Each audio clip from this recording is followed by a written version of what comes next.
Avec des températures avoisinant les 50 degrés en été et 24 en hiver, l'émirat d'Abu Dhabi bénéficie d'un climat aride. Très riche, l'émirat possède 9% des réserves mondiales de pétrole et près de 5% des réserves de gaz naturel. Son régime est une monarchie héréditaire qualifiée d'autocratie. Les habitants n'ont aucun droit politique et la liberté d'expression est très fortement encadrée. Vous regardez Desktop News, le journal de la voile fait pour vous et par vous. Bienvenue au bureau. Un bureau bien brumeux ce matin à Abu Dhabi pour célébrer cette nouvelle année qu'on vous souhaite riche en émotions. La troisième étape de la Volvo Ocean Race, c'est maintenant. Quelques heures avant le départ de la course, on retrouve sur les pontons d'Abu Dhabi cette atmosphère si particulière de marins prêts à conquérir les océans. Longue de 4670 milles, la troisième étape emmène d'abord la flotte dans l'océan Indien, avant d'embouquer les détroits de Malacca et de Singapour. Les concurrents devront ensuite remonter la mer de Chine entre le Vietnam et les Philippines, avant d'atteindre Sanya, située sur l'île de Henan, en Chine. Un épais brouillard enveloppe le parcours dès le matin et refuse obstinément de se dissiper malgré les températures élevées à midi. Dans ce brouillard à couper au couteau, les équipages ont bien du mal à distinguer les marques du parcours prévues avant de prendre le large.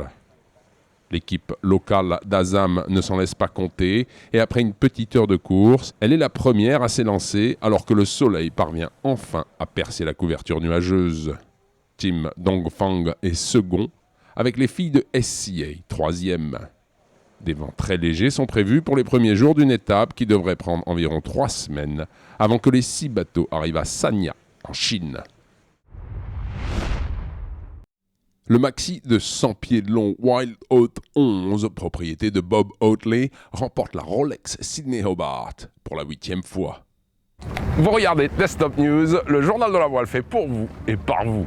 Bienvenue au bureau. Le duel pour les honneurs de la ligne entre les Super Maxi Wild Oat 11 et Comanche est fascinant dès le départ.